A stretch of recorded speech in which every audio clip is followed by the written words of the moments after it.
제3부 초안전쟁과 천하의 향방, 제1권 패왕과 패공의 격돌, 제5장 한신, 법과 전략의 칼날. 고천문 정령코 바라는 바를 하늘에 호소하라. 다음 날 아침 소아는 단신으로 입궐하여 어전에 부복하고 대왕 전하.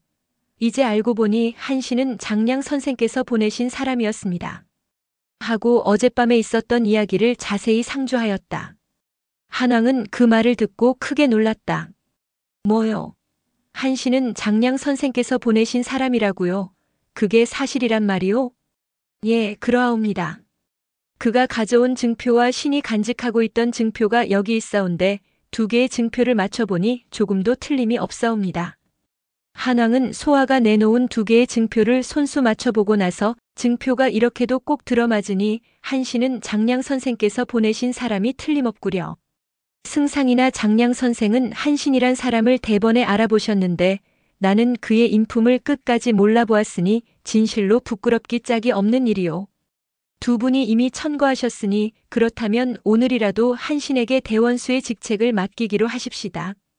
그러나 소아는 고개를 가로저으며 한신은 워낙 자존심이 강하고 예절을 소중히 여기는 사람입니다. 따라서 정중한 의식 절차를 밟지 않고 아무렇게나 대원수로 임명하시면 그는 결코 오래 머물러 있지 아니할 것이옵니다. 대원수로 임명하여 녹을 후하게 주면 그만이지 그 이상 어떻게 하라는 말씀이오? 아래옵기 황공하오나 대왕께서는 대장들 다루기를 어린아이들 다루듯이 해오셨습니다. 한신을 그런 식으로 다른 대장들처럼 다루신다면 녹을 아무리 후하게 주신다고 하여도 그는 결코 만족스럽게 여기지 않을 것이옵니다. 나에게 그런 잘못이 있었던가요? 그렇다면 승상이 지적하신 잘못을 고쳐가기로 하겠소. 그럼 어떤 절차를 밟아서 임명하면 좋을지 승상은 기탄 없이 의견을 말씀해 주시오. 잘못을 알면 솔직히 인정하고 그 자리에서 시정해 나가는 것이 한왕의 특징이었다. 대왕 전하, 홍은이 망극하옵니다.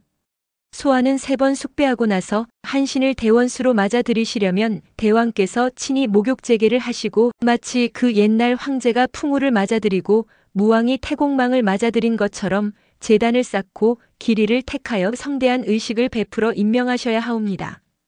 승상께서 그렇게까지 말씀하시니 한신은 과연 거물인 것만은 틀림이 없는가 보구려. 그렇다면 제단을 어떤 규모로 쌓는 것이 좋을지 승상이 설계도를 직접 만들어 보아 주시오.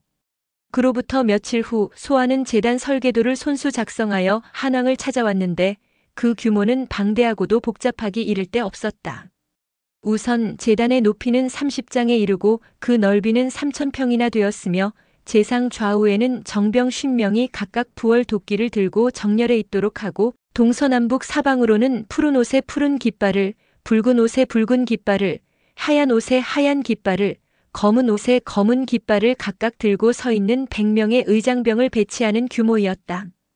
그뿐만이 아니라 한왕과 한신이 마주 서 있는 용상 좌우에는 문무백관들이 엄숙히 도열해 있는 가운데 사면육각을 은은히 연주하게 하는 제수의식이었다.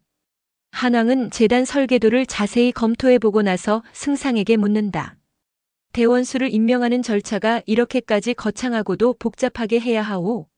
소아가 머리를 조아리며 아랜다. 일국의 운명은 오로지 대원수의 활약에 달려있는 것이옵니다. 그러하니 이런 의식은 장엄할수록 국가의 이익이 되는 것이옵니다. 승상께서 그리 생각하신다면 이대로 합시다. 한왕은 대장관영을 축단도감에 임명하여 설계도를 내주며 명한다. 기한을 2달 줄 테니 그동안에 이 설계도대로 제단을 축조하도록 하오. 관영이 명령을 받고 물러가자 소아가 한왕에게 다시 아랜다. 대왕 전하, 아래옵기 항공하오나 제단 공사가 완공된 뒤에 대원수의 임명식을 거행하기 직전까지는 한신을 대원수로 임명하는 사실을 일체 비밀에 붙여두심이 좋을 줄로 아뢰옵니다. 알겠소. 나도 진작부터 그렇게 생각하고 있었소이다. 그런데 대원수를 임명하기 위해 제단을 축조한다는 소문이 퍼지자 대장들 간에는 하마평이 요란스럽게 떠돌기 시작하였다.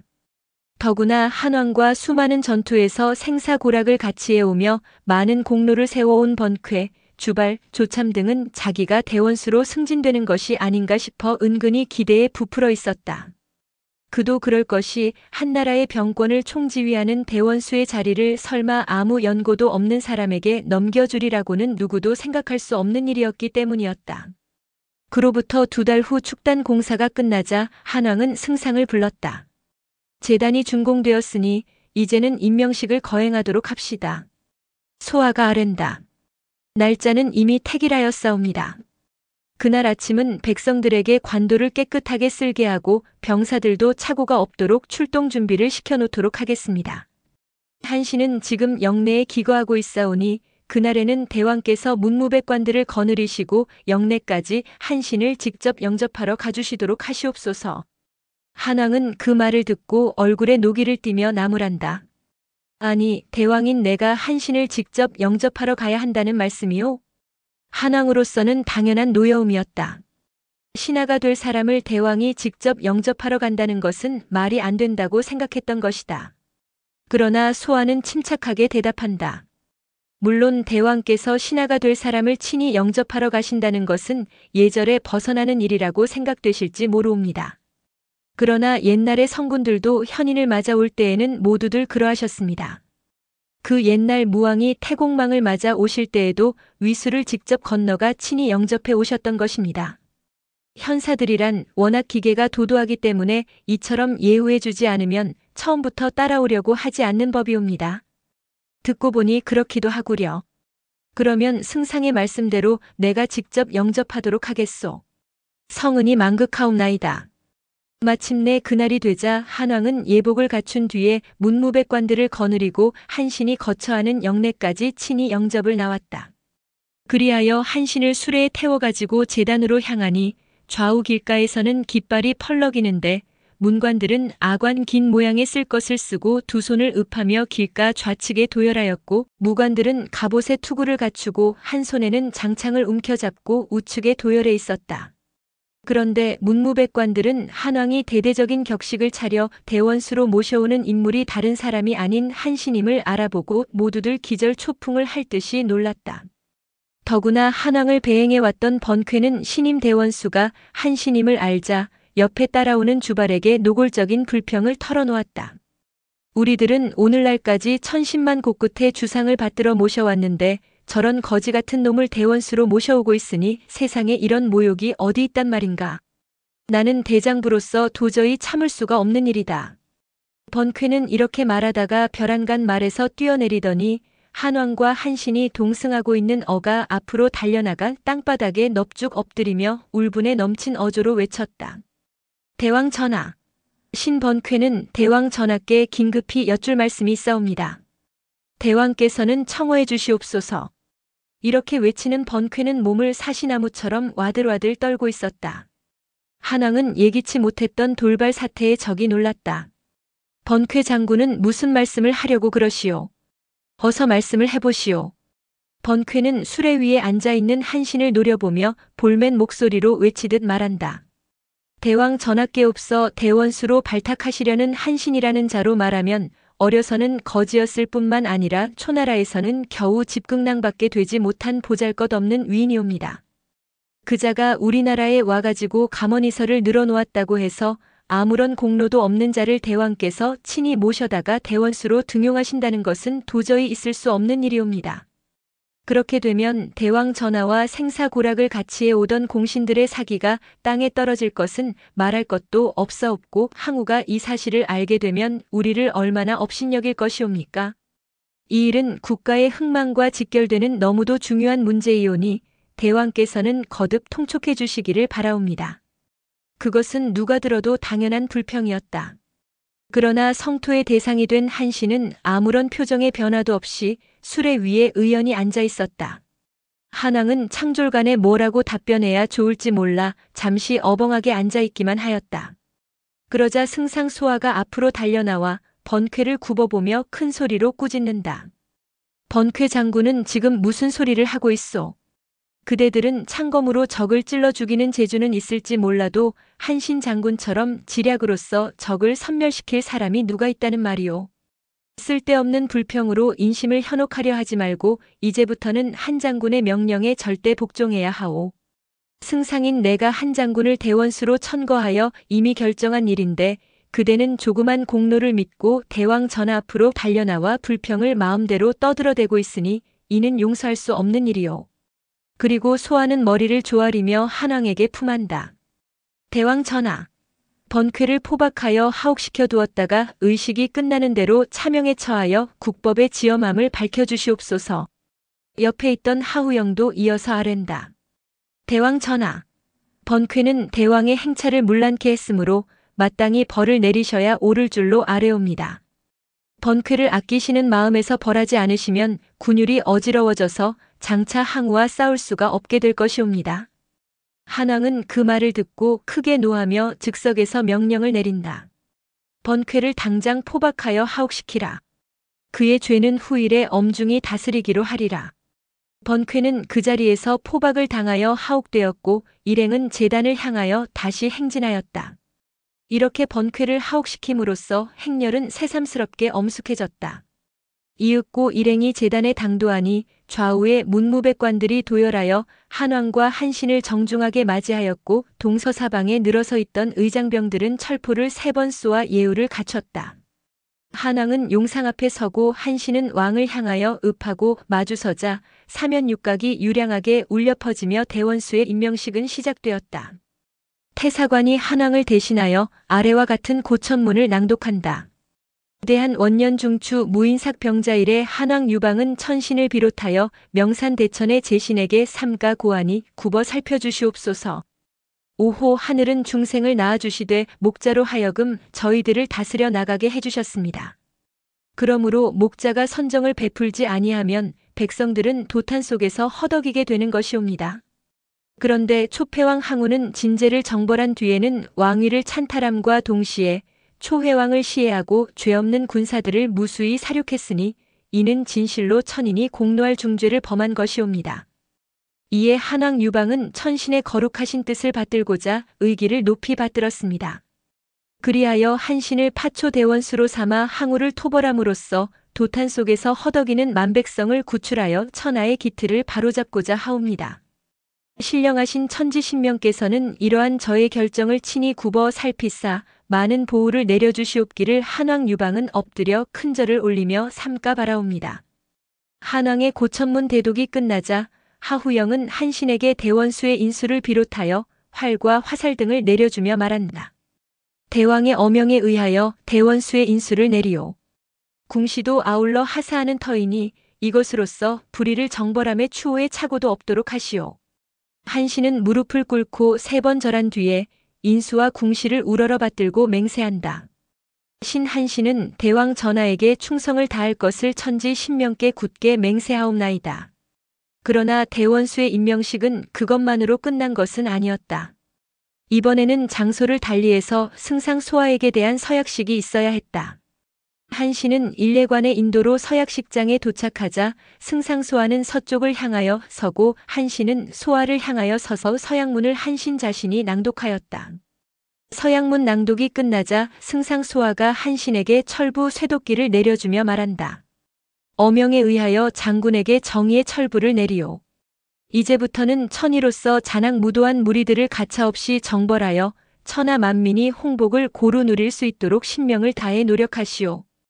임명식이 끝난 그날 밤 한왕은 한신을 따로 불러 축하연을 베풀어주며 말한다. 오늘은 장군을 대원수로 임명하였으니 이제부터는 파초 대원수로서 막중한 임무를 유감없이 수행하기 바라오. 모든 통솔권을 장군에게 맡길 터인즉 허를 보거든 지체 없이 찌르고 실을 보거든 신중히 머무르며 군사가 많음을 믿고 함부로 공격하는 일이 없도록 각별히 유념해 주기 바라오. 한신은 머리를 조아리며 아랜다. 신은 어의를 받들어 충성을 다하겠사옵나이다. 고마우신 말씀이요. 수명을 무겁게 생각하되 몸이 귀하다고 남을 업신여기지 말 것이며 매사를 독단으로 처리하지 말고 중지에 따라 처리하도록 하시오.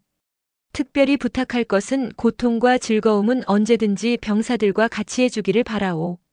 최고 지휘자가 솔선하여 이런 생활을 한다면 그 군사들은 생사를 초월한 강군이 될 수 있을 것이오. 대왕 전하의 지휘를 받았사온데 신이 충성을 다하는데 어찌 신명을 아끼오리까? 한왕은 그 말을 듣고 크게 기뻐하며 승상은 장군의 경륜을 극구 칭찬하셨는데 나 역시 장군의 경륜을 직접 한번 들어보고 싶소이다. 하고 말했다. 한신은 자세를 바로잡고 아랜다. 대왕께서는 어차피 한 번은 항우와 자웅을 결하셔야 하실 형편이온데 매우 죄송스러운 말씀이오나 대왕 전하의 용맹에 비하면 항우 따위는 결코 두려워할 상대가 못 되는 줄로 알고 있사옵니다. 세상에서는 항우를 천하 제일의 으뜸가는 영웅이라고 일러오는데 장군은 항우를 두려워할 상대가 아니라고 하니 그게 무슨 말씀이오? 한신이 대답한다. 물론 대왕께서 항우와 직접 힘으로 싸우시게 되오면 대왕께서는 항우를 당해내시기가 매우 어려우실 것이옵니다. 그러나 신은 일찍이 항우를 섬겨왔던 관계로 그의 사람됨을 잘 알고 있사옵니다. 그리고 항우가 한번 호령하면 만인이 벌벌 떨게 되는 것은 사실입니다. 그러나 그는 어진 사람을 쓸 줄 모르기 때문에 그의 용기는 필부지용에 불과합니다. 그는 부하를 사랑할 줄도 모르고 논공 행상조차 베풀 줄을 모르니 그의 사랑이란 부인지인 마누라만 사랑할 줄 안다에 불과한 것이옵니다. 게다가 항우는 천혜의 요소인 함양을 버리고 팽성에 도읍한 점이라든가 의제를 시해함으로써 천하의 인심을 잃어버린 점 등 어느 하나도 존경할 만한 인물이 못 되옵니다. 그와는 반대로 대왕께서는 함양에 입성하셨을 때 약법 3장을 널리 공포하시어 민심을 간단히 한 몸에 모으셨으니 백성들 어느 누구가 대왕을 환영하지 않았을 것이옵니까? 게다가 우리 군사들은 모두가 고향에 돌아가고 싶은 열의에 넘쳐 있으니 어느 누구라도 우리의 앞길을 막을 수는 없을 것이옵니다. 한왕은 한신의 열화 같은 변론을 듣고 그동안 한신을 너무도 모르고 있었던 자신이 후회스럽기가 짝이 없었다. 승상소화의 예지. 다음 날 아침 만조백관들은 어전조회가 끝나자 형조대부가 한왕에게 아랜다. 번쾌 장군을 어제부터 하옥시켜 두고 있사온데 그를 어떻게 처리하실 것이시온지 선지를 내려주시옵소서. 한왕은 그 질문을 받는 순간 매우 착잡한 심정이었다. 법대로 하자면 번쾌는 응당 차명에 처해야 했기 때문이었다. 그러나 번쾌는 지금까지 생사고락을 같이 해온 건국 공신이 아니던가. 게다가 홍문현 연회 때에는 꼼짝없이 죽게 된 자기를 구해준 생명의 은인이기도 할 뿐만 아니라 사사로이는 동서이기도 하였던 것이다. 그렇다고 국법을 어긴 죄인을 사사로운 정리로 용서를 하자니 국가기강이 무너질 것이 아니겠나. 한왕은 잠시 고민에 잠겨 있다가 마음을 굳게 먹고 이렇게 분부했다. 번쾌는 국법을 무시하고 광언을 떠벌린 중죄인이요. 그가 비록 나하고 인척간이지만 그의 죄를 물어 마땅히 차명에 처하여 삼군의 훈계로 삼아야 할 것이요. 당장 조문으로 끌어내어 중인환시하에 차명에 처하도록 하오. 그러자 승상소화가 한왕의 고민을 재빠르게 알아차리고 한 걸음 앞으로 나서며 입을 열어 아른다. 대왕 전하, 번쾌의 죄는 차명에 처하고 남음이 싸웁니다. 그러나 번쾌는 지금까지 많은 공을 쌓아온 개국 공신이옵니다. 게다가 대원수를 새로 임명하신 경사스러운 이때에 개국 공신을 차명에 처하시는 것은 매우 상서스럽지 않은 일이옵니다. 그러하니 번쾌의 문제는 신에게 일임해 주시옵기를 바라옵니다. 그러면 신이 공의를 거쳐 공평하게 처리하겠나이다. 번쾌를 처벌하지 않으면 국법도 문란해지려니와 새로 임명한 대원수의 위령도 확립되지 못할 텐데 승상은 이런 문제를 어떻게 처리하시겠다는 말씀이요. 소화가 다시 아뢰는데 대왕께서는 엄중하신 조서를 내려주시옵소서. 그러면 신등은 그 조서에 따라 최선의 방법을 강구하겠사옵니다. 승상이 그렇게까지 말씀하시니 그러면 조서를 내리기로 하겠소. 승상은 나의 뜻을 잘 알아서 국리의 추호에 해로움이 없도록 선처해 주시기 바라오. 한왕은 승상이 의도하는 바를 잘 알고 있는지라 마음속으로는 철저한 소화의 보필을 무척 고맙게 여기면 곧 상서를 불러 명한다. 대부들의 공의에 의하여 번쾌를 엄중 처벌함으로써 국가의 기강을 확립하도록 승상 앞으로 조서를 내리시오. 조서의 내용은 어디까지나 엄정해야 하오. 한왕이 승상 소화에게 내린 조서의 내용은 다음과 같았다. 짐은 승상과 장량 선생의 천거로 한신 장군을 대원수로 맞았는데 그것은 한신 장군이야말로 초나라를 정벌할 수 있는 천하의 지략가라고 나 자신도 확신했기 때문이었소. 그리하여 예를 갖추고 한신 장군을 맞아온 터인데 번쾌는 자신의 조그만 공로만 믿고 인신지례를 어겨가며 의식 절차를 문란케 하였으니 이래 가지고야 국가의 기강을 어떻게 지탱해 나갈 수 있겠소. 이에 번쾌의 죄는 마땅히 차명에 처해야 옳을 줄 알고 있으니 승상은 공의를 거쳐 죄인을 엄정하고도 공평하게 처단해 주기 바라오. 소아는 한왕의 조서를 받자 조서의 내용을 모든 사람이 알 수 있도록 널리 퍼뜨려 놓았다. 이것은 말할 것도 없이 조서의 내용을 옥중에 있는 번쾌에게도 알리기 위해서였다. 아니나 다를까 그 소문은 사흘이 채 못되어 번쾌의 귀에도 들어갔다. 번쾌는 조서의 내용을 전해 듣고 크게 놀랐다. 장량 선생과 소아 승상이 다같이 한신을 대원수로 천거했을 정도로 한신이라는 사람이 그렇게도 비범한 인물이었단 말인가? 나는 그런 것도 모르고 어전에서 함부로 행패를 부렸으니 이번에야말로 큰 실수를 하였구나. 번쾌는 그제서야 자기 자신의 잘못을 깨닫고 대장 주바를 비밀리에 불러다가 부탁을 하였다. 나는 한신이라는 사람이 장량 선생과 소아 승상이 천거하신 것도 모르고 대왕 앞에서 우리 대장들의 생각을 기탄 없이 토로하였던 것이오. 그러나 이제서 알고 보니 그로 인해 나는 차명을 면하기 어렵게 되었소. 그러나 나는 이미 나의 잘못을 충분히 깨달았으니 장군은 내가 차명을 면할 수 있도록 좋은 방도를 좀 구해주시기 바라오. 주발은 번쾌의 부탁을 받고 곧 승상부로 소아를 찾아가 진정을 올린다. 번쾌 장군은 개국 공신입니다. 그가 일시적으로 죄를 범한 것은 사실이오나 지금은 본인도 크게 뉘우치고 있사오니 승상께서는 대왕 전하께 앙탁하시와 특별히 사면을 내려주시도록 애써주시면 고맙겠나이다. 소아가 대답한다.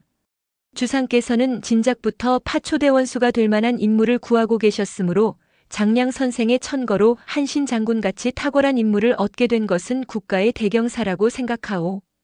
이로써 우리는 고향에 돌아갈 수 있는 길도 열리게 된 것이오.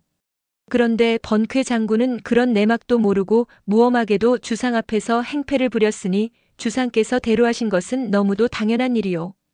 그렇지만 번쾌 장군은 개국 공신이므로 그 점을 감안하여 특별 사면을 내려주시도록 내가 대왕전에 상소문을 올려보기로 하겠소. 아울러 제하 여러 장군들도 각별히 언행에 주의해 주시기 바라오. 소아는 국가의 원로인 여의기 노인 등과 상의하여 한왕에게 다음과 같은 상소문을 올리기로 하였다. 대한국 승상 신소아는 삼가 대왕전에 상소문을 올리옵니다. 신은 국가의 원로들과 함께 번쾌의 범죄 사실에 대해 공의를 거듭한 결과 번쾌가 어전에서 행패를 부리며 망언을 한 죄는 마땅히 차명에 처해야 옳다는 결론에 도달하였사옵니다. 그러나 번쾌는 풍패에서부터 대왕 전하를 일관되게 보필해온 개국 공신일 뿐만 아니라 일찍이 홍문현 연회에서는 목숨을 걸고 대왕 전하를 구출해낸 국가의 원훈이기도 하옵니다. 신 등은 그와 같은 전공을 감안하와 이번만은 특별 사면을 내려주시고 차후에 이와 같은 죄를 또다시 범했을 때에는 단호하게 처벌하는 것이 좋겠다는 결론을 얻었사옵니다. 중신들의 공의가 이상과 같사오니 대왕 전하께서는 중신들의 공의를 깊이 참작하시와 삼가 성제를 내려주시기 바라옵니다. 한왕은 그 상소문을 받아보고 곧 소아를 불러 분부한다. 번쾌가 자신의 공로를 믿고 국법을 유린한 죄는 마땅히 차명에 처해야 옳다고 생각하오. 그러나 중신들이 공의로서 특별 사면을 청해왔으니 이번만은 중신들의 간언을 소중히 여겨 특별히 용서하기로 하겠소. 그러나 금후에도 만약 신임 대원수의 명령에 복종하지 않는 일이 있다면 그때에는 그것 역시 내게 대한 불복종으로 간주하고 단호히 처단하겠소. 그 점 거듭 명심하게 해주기 바라오. 한왕의 특사령이 내려지자 번쾌는 즉시 석방되었다. 옥중에서 크게 깨달은 바가 있는 번쾌는 옥문을 나서기가 무섭게 한신을 찾아가 고두사죄하며 말한다. 소장은 장군의 영명하심을 몰라 뵙고 난동의 중죄를 범했음을 거듭 용서하소서. 차후에는 신명을 다해 대원수의 명령에 절대 복종할 것을 맹세합니다. 한신은 번쾌의 두 손을 반갑게 마주잡아 일으키며 말한다. 공을 세우는 것이 신자의 직책이라면 분을 지키는 것은 신자의 대절이라고 하지요. 장군이 과거에 공훈이 많았기로 어찌 그것을 믿고 국법을 무시하고 어전에서 교만을 부리셨소. 주상께서 특별히 은전을 베풀어 중죄를 용서해 주셨으니 나 역시 기쁘기 한량없소이다. 그러니 주상의 은전을 가슴 깊이 아로새겨서 금후에는 국가를 위하여 더욱 분발해 주기를 바라오. 한신은 이렇게 말을 하고 나서 문득 자세를 바로잡더니 가볍게 꾸짖듯이 말한다. 장군은 추록하는 길로 나를 먼저 찾아오신 모양인데 대왕 전하를 먼저 찾아뵙고 사은의 말씀을 올리는 것이 신하의 예의요.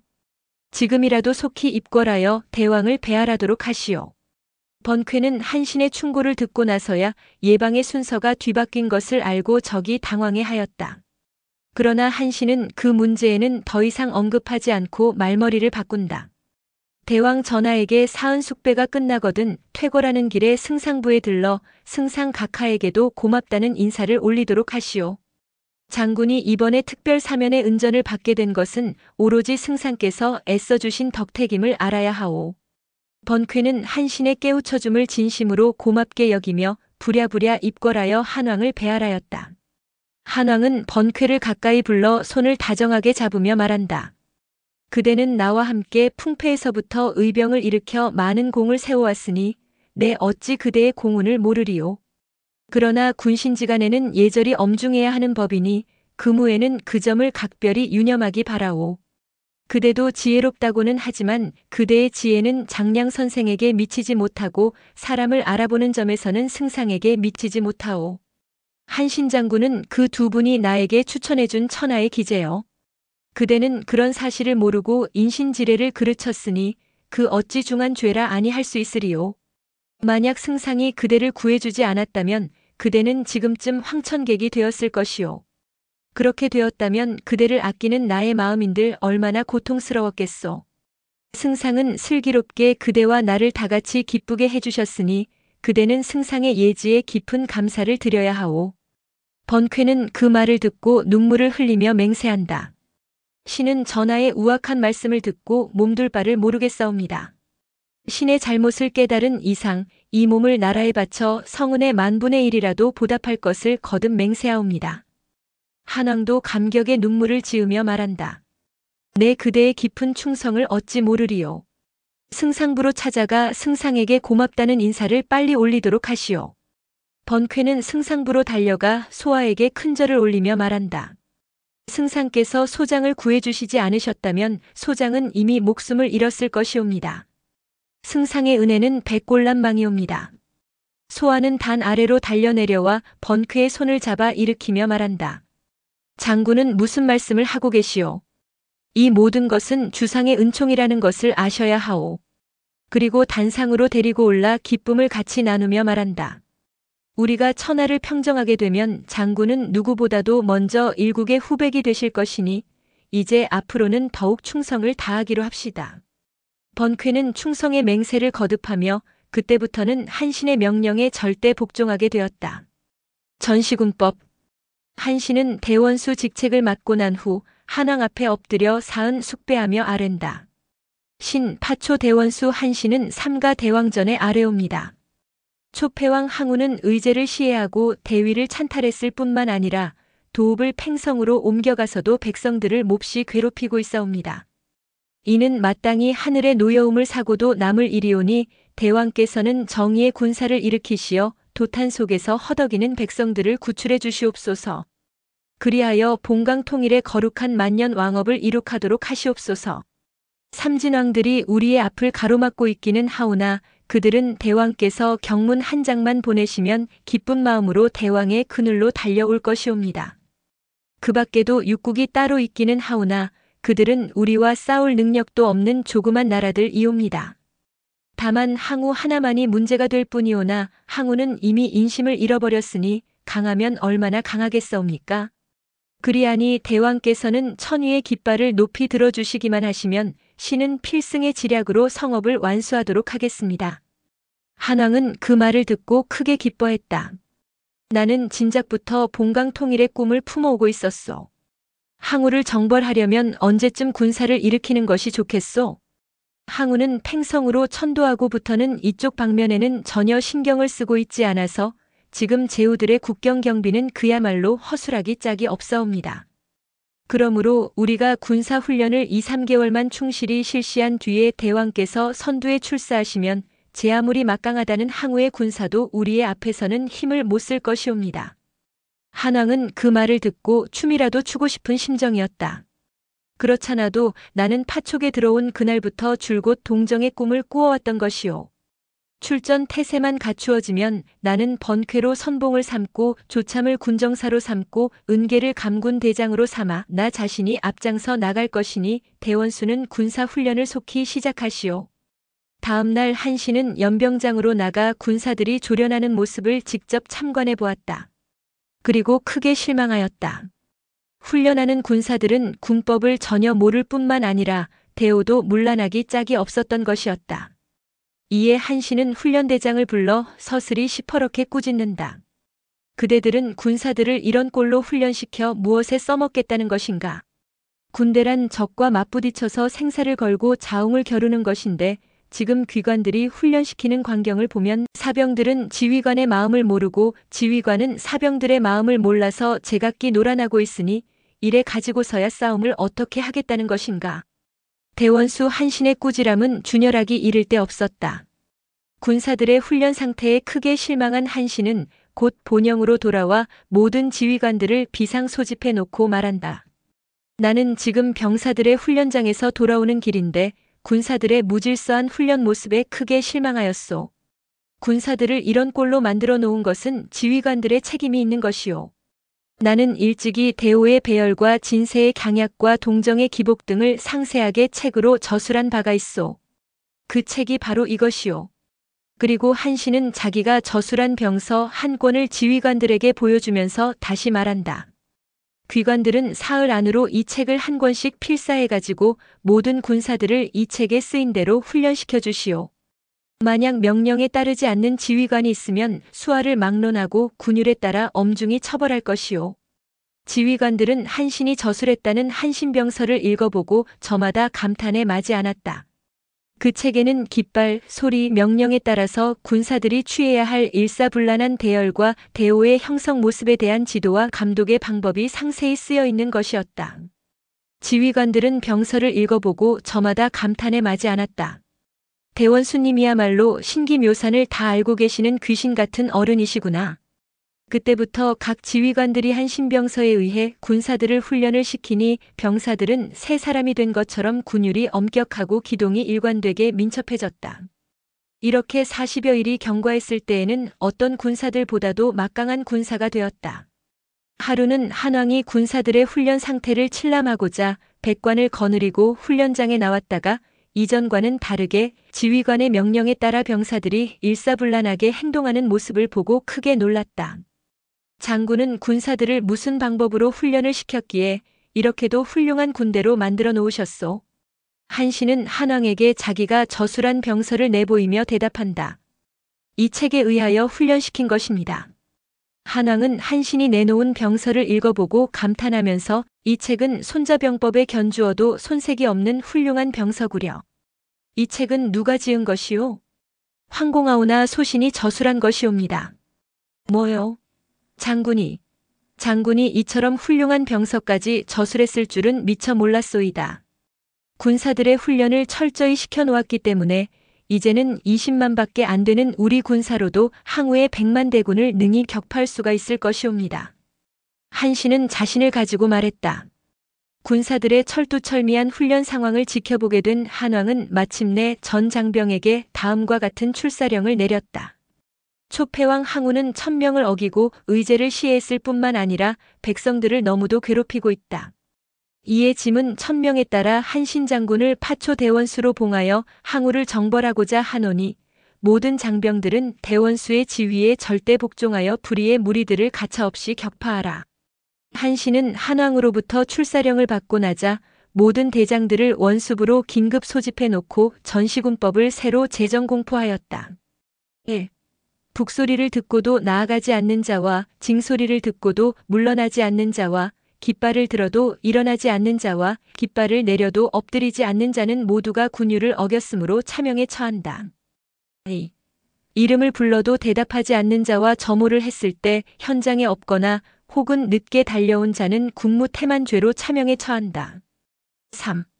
야간 근무 중 적정을 늦게 보고하거나 혹은 사실대로 보고하지 아니하고 과장 또는 축소하여 보고한 자는 지휘관의 판단을 흐리게 한 죄로 차명에 처한다. 4. 지휘관을 함부로 원망하거나 또는 명령대로 시행하지 않는 자는 명령 불복종 죄로 차명에 처한다. 5.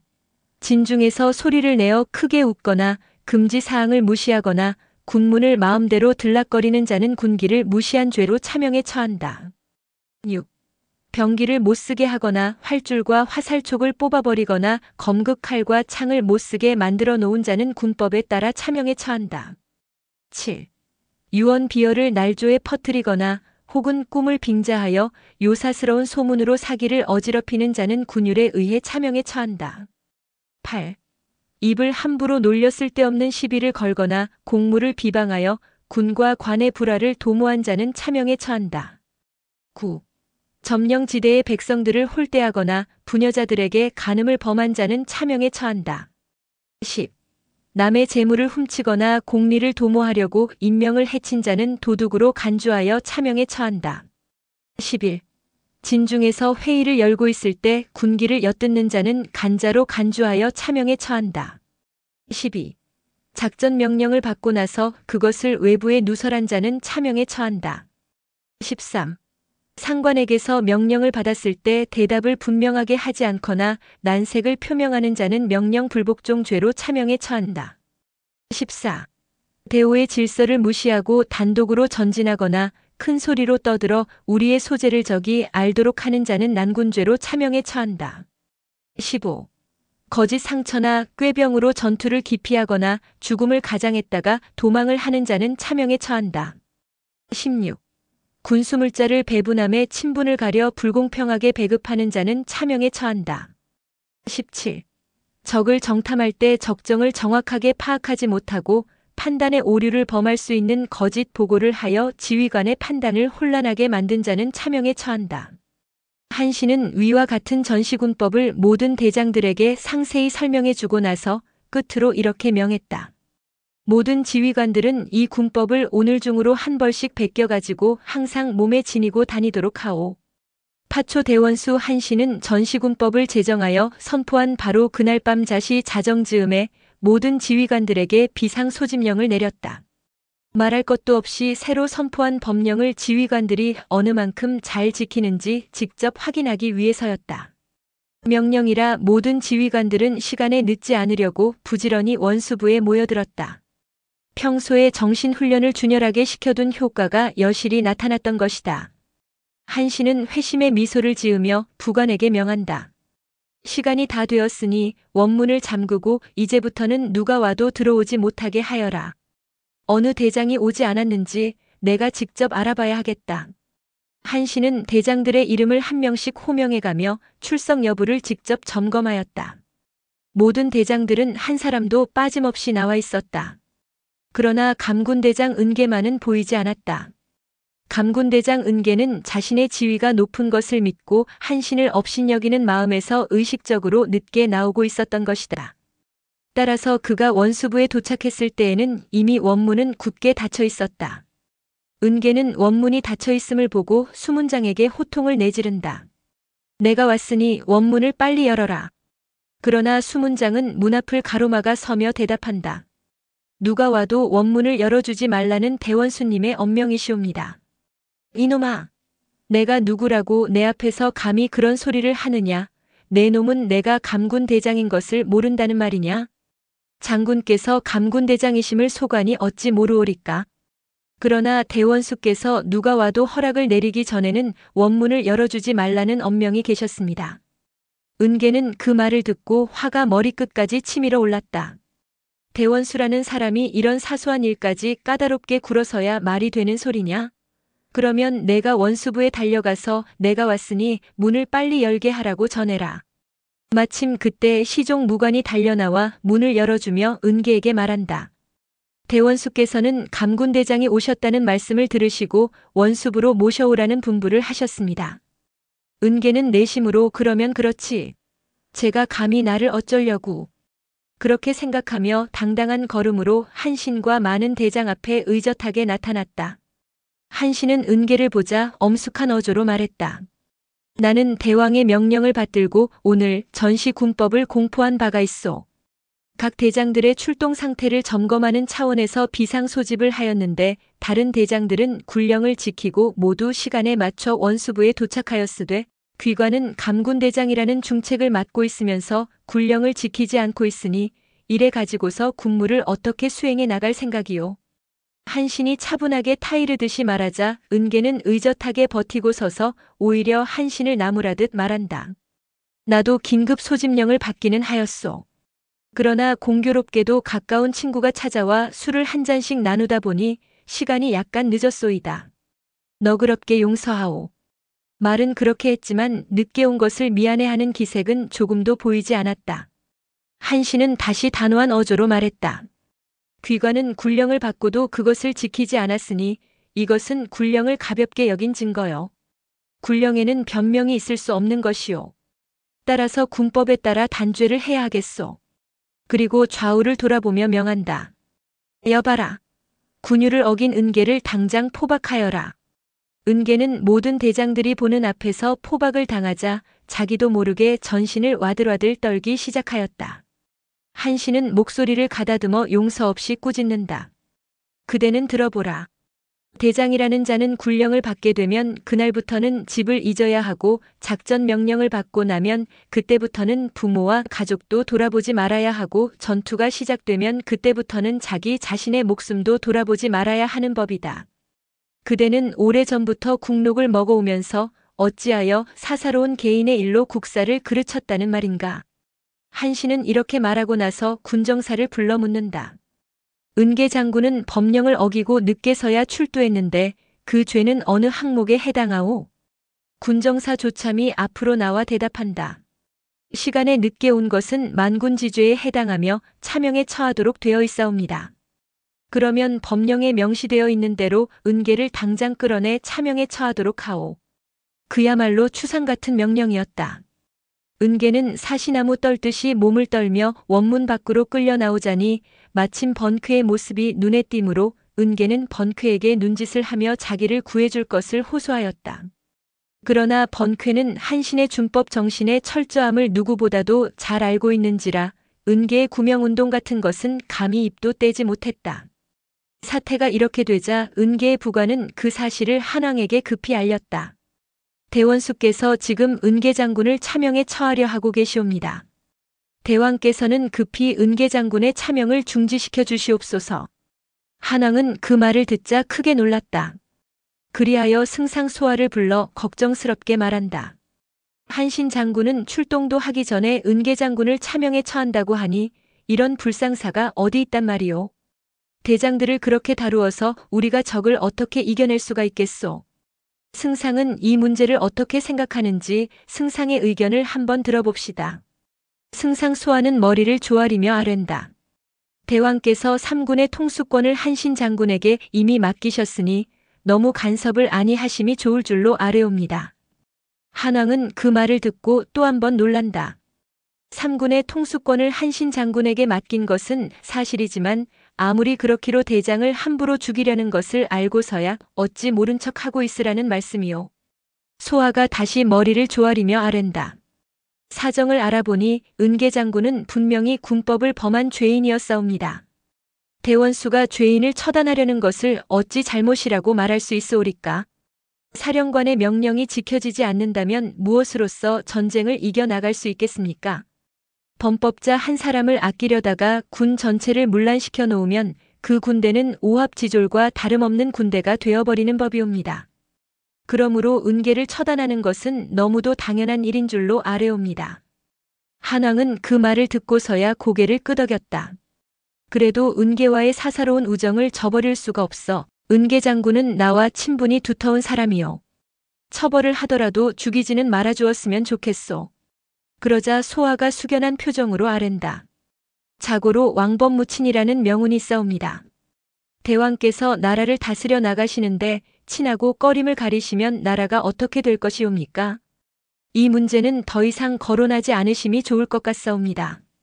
소아는 마지막 쐐기를 박아놓고 숫제 어전에서 물러가 버리는 것이었다. 한왕은 소아의 말이 정당함을 알고도 남음이 있었다. 그러나 은계가 목이 잘려서 죽는다고 생각하니 그야말로 안절부절 못할 지경이었다. 그리하여 광야군 여익이 노인을 급히 불러 이렇게 명했다. 내가 조서를 써줄 테니 경은 한신 장군에게 급히 달려가 은계를 죽이지는 말아달라고 부탁을 해보시오. 여 노인은 조서를 가지고 형장으로 급히 달려가 보니 때마침 형리들이 은계의 목을 베려고 형틀 위에 올려 세우고 있는 중이었다. 말을 달려오던 여 노인은 멀리서부터 손을 휘저으며 큰 소리로 외쳤다. 대왕의 조서를 가지고 왔으니 처형을 잠깐만 멈추어라. 그러고 나서 원숲으로 달려 들어가려고 하였으나 원문은 굳게 닫혀 있었다. 난 대왕의 조서를 가지고 대원수를 만나러 오는 길이다. 시간이 촉박하니 어서 원문을 열어라. 그러나 파수병들은 문을 열어주기는커녕 여 노인을 다짜고짜로 말에서 끌어내려 죄수처럼 땅바닥에 꿇어앉히며 이렇게 말하는 것이 아닌가. 수화를 막론하고 영내에서는 말을 달리지 못하도록 되어 있사옵니다. 그런데 여 대인께서는 법을 무시하고 말을 마구 달려오셨으니 이 사실을 대원수께 상신하여 처분을 기다려야 하겠습니다. 수문장이 한신에게 달려가 여 노인의 일을 보고하니 한신은 고개를 기울이며 말한다. 영내에서 말을 달리지 못하게 한 것은 적의 기습을 사전에 방지하기 위한 것으로 여 대인께서도 그만한 군유를 잘 알고 계실 텐데 왜 그런 법을 어겼는지 이상하구나. 혹시 여 대인께서 주상의 특명이라도 가지고 오신 겐가? 그러자 수문장이 대답하는데 여 대인께서 대왕의 조서를 가지고 오신 것만은 사실이옵니다. 그러자 한신은 군정사 조참을 불러 물어본다. 영내에서 말을 달린 자는 어떻게 처벌하도록 되어 있소? 영내에서 말을 달린 자는 경군죄로 차명에 처하게 되어 있사옵니다. 한신은 잠시 생각해 보다가 여 대인도 법을 어겼으니 마땅히 처벌을 받아야 옳을 일이오. 그러나 여 대인은 대왕의 조서를 가지고 오셨다고 하니 그러면 여 대인을 대신하여 그의 마부를 차명에 처하도록 하오. 대원 수명에 의하여 여 노인의 마부와 은계가 함께 목이 잘려나갔다. 여 노인은 그 광경을 목격하고 혼비백산하여 대궐로 급히 돌아가 한왕에게 사실대로 아랜다. 신이 만약 대왕의 조서를 가지고 가지 않았더라면 신도 틀림없이 목이 달아났을 것이옵니다. 한왕은 그 말을 듣고 크게 노하며 승상소화를 불러 따지듯이 꾸짖는다. 내가 은계에게 특사를 내린다는 조서를 보냈지만 한신은 은계를 기어코 죽여버렸을 뿐만 아니라 여대인의 마부까지 죽였다고 하니 세상에 이런 불충스러운 일이 어디 있단 말이오? 소화가 머리를 조아리며 대답한다. 본시 장수가 전쟁에 임했을 때에는 비록 대왕의 어명이라도 듣지 않아도 무방한 법이옵니다. 그것은 사령관의 권한에 속하는 일이옵니다. 아무리 그렇기로 은계 장군을 꼭 죽여야 할 이유가 어디 있었느냐 말이오. 대원수가 굳이 은계 장군을 죽인 것은 군유를 어긴 권력이 있고 지체가 높은 사람 하나를 죽임으로써 사령관의 권위와 명령의 확립을 위한 부득이한 조치였을 것이옵니다. 이번 일로 인해 다른 대장과 병사들에게는 사령관의 위엄이 보여졌을 것이고 대원수의 지위와 통솔의 격이 한층 높아졌을 것이옵니다. 하오니 대왕께서는 하나도 염려하지 마시옵고 한신과 같은 훌륭한 인물을 파초 대원수로 임명하신 것을 자랑스럽게 여기소서. 이제는 항우 따위는 두려워하실 바가 아니옵니다. 점진타파 조금씩 깨트림. 한왕은 그 말에 분노가 조금은 가라앉았다. 그러면서도 마음이 개운치 않아 문득 여 노인에게 이렇게 물어보았다. 승상의 말씀을 들어보면 한신 장군이 훈련을 잘 시켜놓아서 우리 군사들이 막강하기 이를 데 없다고 하는데 광야군이 보시기에는 어떠하셨습니까? 여 노인이 머리를 조아리며 아랜다. 신의 마부가 억울하게 희생된 일을 생각하면 한신 장군을 원망하는 마음이 없지 않사오나 그러나 냉정하게 말씀드리오면 한신 장군이 군사훈련을 체계적으로 열성을 가지고 시킨 덕택에 지금 우리 군사들의 전투력은 누구도 당해내지 못할 만큼 막강해진 것은 사실입니다. 따라서 항우도 언젠가는 한신 장군의 손에 제압당하고야 말게 될 것이옵니다. 광야군께서 보시기에도 우리 군사들이 그처럼 막강하게 되었다는 말씀이요. 우리 군사들이 짧은 기간에 이처럼 막강해진 것은 한신 장군이 모든 일을 병법과 군법에 기초하여 군사들을 조련한 결과인 줄로 알고 있사옵니다. 그러면 한신 장군이 은계를 차명에 처한 것도 잘못된 일이 아니라는 말씀인가요? 훈련으로 군사를 단련시키는 장수가 명령을 듣지 않는 범법자를 법에 의해 처단했으니 어찌 잘못된 것이라고 말할 수 있으오리까? 은계가 나의 친구라는 것을 알고 있음에도 차명에 처해버렸는데 그래도 잘했다는 말씀이요? 여 노인은 잠시 숨을 고른 후에 이렇게 대답한다. 그 옛날 전국시대의 천하의 명장이었던 손무는 군유를 바로잡기 위해 제왕이 총애하는 오희라는 궁녀의 목을 베어버린 일도 있었습니다. 그와 같이 과감한 처단이 없이는 수천 군사의 군유를 바로잡기가 어려운 것이옵니다. 대왕께서는 그런 점을 통촉해 주시옵소서. 한왕은 여 노인의 말을 듣고 나서야 자신의 잘못을 깊이 깨달았다. 그러면서 자신의 성급했던 불찰을 뉘우치는 마음이 없지 않아서 한신에게 술과 안주를 듬뿍 보내주면서 치하의 조서까지 내렸다. 장군은 나약하던 군사들을 법으로 다스리고 훈련으로 연마하여 막강한 군사로 성장시켜 놓았으니 실로 고맙기 그지없는 일이오. 일찍이 천하의 명장이었던 손무는 군유를 확립하기 위해 제왕이 총애하던 궁녀를 차명에 처한 고사도 있었거니와 장군은 은계가 나의 친구임을 알고 있으면서도 군유를 바로 잡기 위해 그를 단호하게 처단했으니 그 용기와 공정성에 나 역시 감격해 마지 않는 바이오. 이에 장군의 노고를 치하하는 뜻에서 주요를 약간 보내드리오. 한신은 주요를 받고 나자 즉시 입궐하여 한왕에게 사은 숙배를 올리며 아랜다. 신은 오로지 대왕 전하께 충성을 다하고자 법을 공정하게 시행했을 뿐이온데 과분하신 찬수를 내려주시와 성은이 만극하옵나이다. 신은 성은의 만분의 1이라도 보답하고자 차후에는 더욱 분골 쇄신하여 충성을 다하겠사옵나이다. 그러자 한왕이 한신의 손을 힘차게 움켜잡으며 감격의 찬소리로 말한다. 초패왕 항우를 정벌할 사람은 오직 한 장군뿐임을 나는 지금에야 절실히 깨달았소이다. 그로부터 10여일 후 한신은 전쟁 준비를 착착 진행시켜가면서 하루는 번쾌를 불러 이렇게 명한다. 우리는 머지않아 대왕을 모시고 함양으로 진격할 예정이오. 그런데 함양으로 가는 길이 큰 문제요. 일찍이 장량 선생께서 함양으로 가는 잔도를 모두 불태워버렸기 때문이요. 따라서 잔도를 보수하는 일이 무엇보다도 급선무요. 장군에게 군사 10,000명을 줄 테니 주발, 진무 등 2장군과 협력하여 한 달 안에 잔도를 완전히 보수해 놓으시오. 만약 기일을 지키지 못하면 법에 따라 엄중 처단할 것이오. 번쾌는 너무도 엄청난 군령을 받고 기가 막혔다.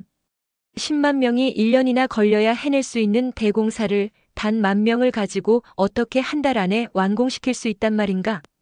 번쾌는 생각다 못해 즉석에서 이 일을 제기하였다. 대원수님의 명령을 거역할 생각은 추호도 없사옵니다. 그러나 함양으로 가는 길은 천하의 험로인데다가 거리도 천리가 넘사옵니다. 그것을 무슨 재주로 10,000명을 가지고 한 달 안에 보수할 수가 있겠사옵니까? 대원수님께서 저를 죽이고 싶으시거든 차라리 이 자리에서 죽여주시옵소서. 한신은 무슨 생각을 해선지 소리를 크게 내어 웃으며 말한다. 군령을 받고 어려움을 핑계로 임무를 회피하려 하는 것은 불충에 속하는 일이요. 장군의 충의를 나는 잘 알고 있으니 안 될 때 안 되더라도 일단 최선을 다해보시오. 번쾌는 더 이상 말대답을 했다가는 군법에 회부될 것 같아서 울며 겨자 먹는 심정으로 마지못해 10,000명의 군사들을 거느리고 잔도 보수의 길에 올랐다. 한편 한신은 그날부터 병사들을 손수 진두 지휘하면서 마지막 군사 훈련을 강도 높게 계속하였다.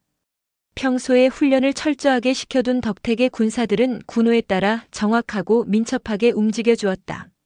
깃발을 좌로 흔들면 나는 듯이 왼편으로 달려나가고 깃발을 오른쪽으로 흔들면 쏜살같이 오른쪽으로 공격하고 앞으로 흔들면 앞으로 달려나가면서 공격 대형을 취하며 징소리와 함께 뒤로 흔들면 일보 후퇴를 하는데 수백 수천의 군사들이 일사불란하게 하나같이 행동이 일치하였다. 4개의 부대를 하나로 통합하면 순식간에 장사진을 이루고 하나의 장사진을 4개의 무리로 분산하니 순식간에 사문이 군진이 만들어졌다. 이렇게 전진과 후퇴, 분열과 통합 등 복잡 다단한 군사 행동이 깃발과 군호에 따라 커다란 군사의 무리가 하나가 움직이듯 하였다. 한신은 군사들의 훈련 광경을 매우 만족스럽게 여기며 하루는 한왕에게 이렇게 품하였다. 대왕 전하, 출전을 앞두고 마지막 훈련을 모두 끝마쳤사옵니다. 신으로서는 막강한 군대라고 자부하는 바이오나 대왕의 어의에는 어떠하실지 친히 사열해 주시기를 바라옵니다. 한왕은 웃으면서 한신에게 말한다. 장군이 군사들을 정예롭게 훈련시키는 광경을 여러 차례 보아왔는데 새삼스럽게 사열식을 가질 필요는 없는 것 같구려. 그러자 옆에 배석해 있던 승상 소아가 한왕에게 아랜다. 대왕 전하, 출진을 눈앞에 두었으니 대왕께서 최후의 사열을 하심이 좋을 줄로 아뢰옵니다. 그래야만 대왕께서도 든든한 마음으로 출진하시게 되시겠지만 병사들도 용안을 직접 배할함으로써 사기가 더욱 왕성해질 것이옵니다. 승상의 말씀을 들어보니 그렇기도 하구려. 그러면 내일 아침 묘시에 연병장으로 나가기로 하겠소.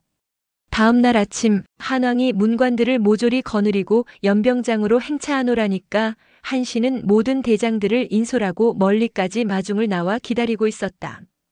이윽고 한왕이 사열대에 높이 올라서자 군악이 요란스럽게 울려 퍼지며 사열식이 시작되었다.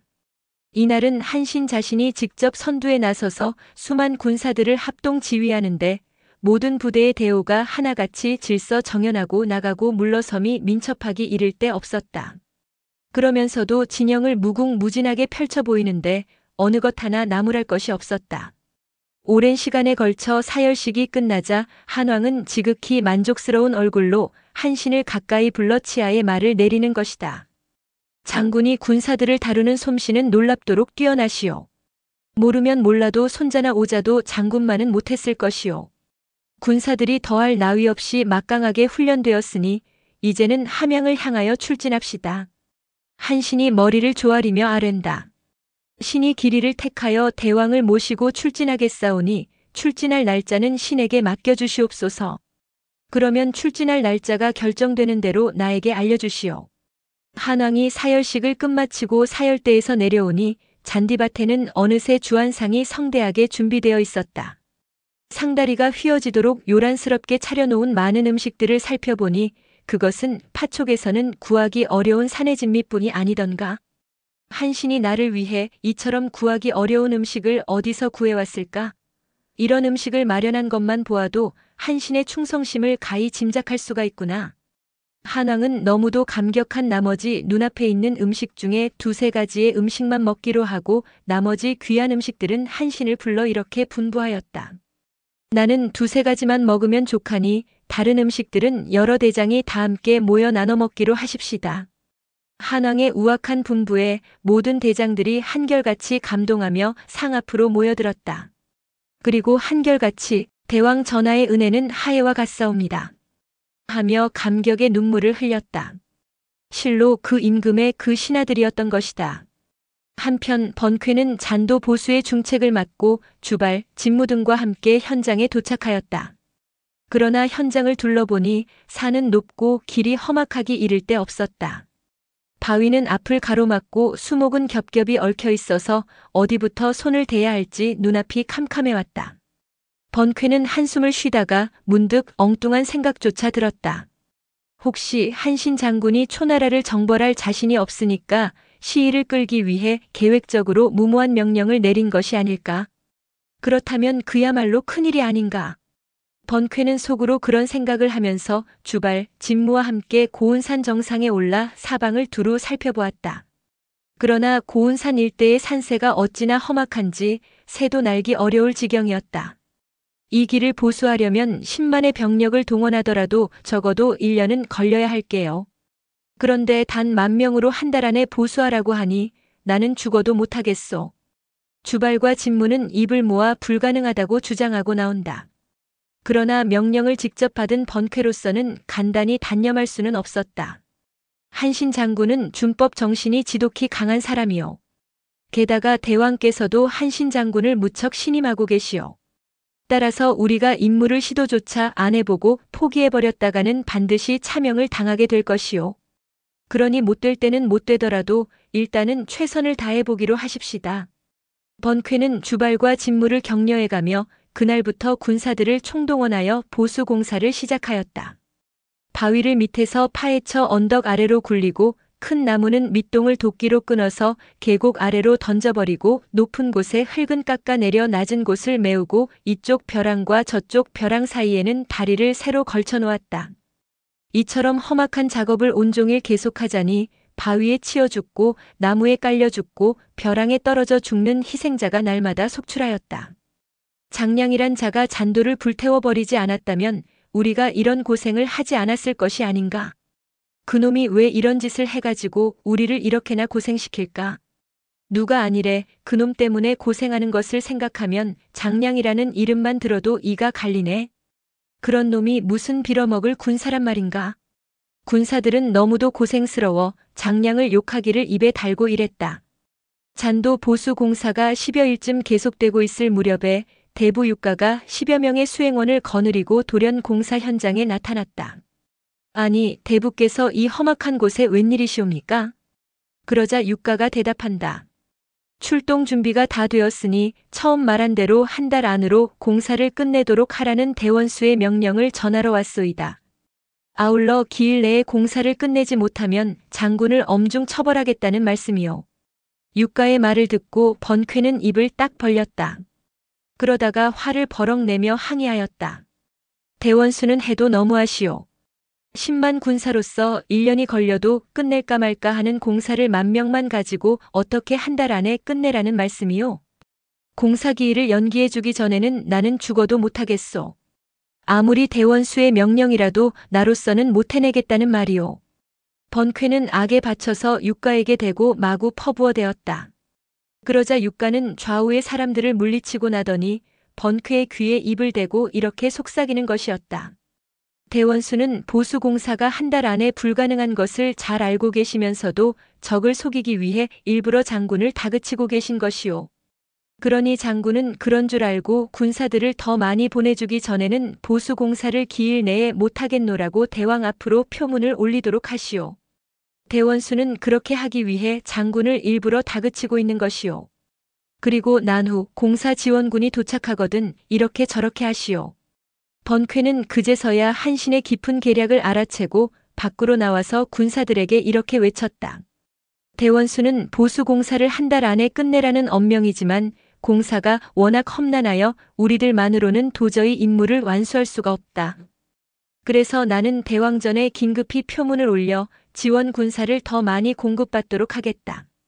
그러나 유가는 그런 말은 못 들은 채하고 군사들에게 그대들은 한 달 안에 이 공사를 끝내지 못하면 대원수의 엄중한 처벌이 계실 것이니 모두들 전력을 기울여 책임을 완수하도록 하라. 하고 새삼스럽게 엄중한 지시를 내리고 본영으로 돌아가 버렸다. 유가가 공사 현장을 떠나버리자 번쾌는 예정했던 대로 한왕에게 다음과 같은 표문을 올렸다. 대왕 전하, 신은 대원수의 명에 의하여 잔도 복구 공사에 전력을 기울이고 있사옵니다. 그러나 공사를 하는 전 구간의 지세가 워낙 험난한 데다가 희생자까지 속출하고 있는 형편이온데 오늘은 대원수로부터 기일 안에 책임을 완수하지 못하면 차명에 처한다는 엄명까지 받았습니다. 신은 일찍이 대왕을 모시고 오늘에 이르기까지 부과된 책임을 그르쳐본 일이 없사오나 이번만은 대원수의 손에 죽음을 면하기 어려울 것 같사옵니다. 대왕께서 신의 목숨을 구해주시려거든 잔도 보수공사의 지원군을 하루속히 보내주시옵소서. 이에 아장 이룡을 보내 이 표문을 올리옵니다. 한왕은 번쾌의 표문을 받아보고 빙글에 미소를 지었다. 한신의 계략을 이미 들은 바가 있었기 때문이었다. 그러기에 한왕은 한신에게 이렇게 명령하였다. 잔도 보수공사의 병력이 더 필요한 모양이니 번쾌 장군에게 정병 1,000명을 더 보내기로 하시오. 모두가 적을 속이기 위한 술책이었음은 말할 것도 없다. 번쾌가 1,000명의 지원군을 받고 나자 뒤이어 한신으로부터 다음과 같은 작전 명령이 날아왔다.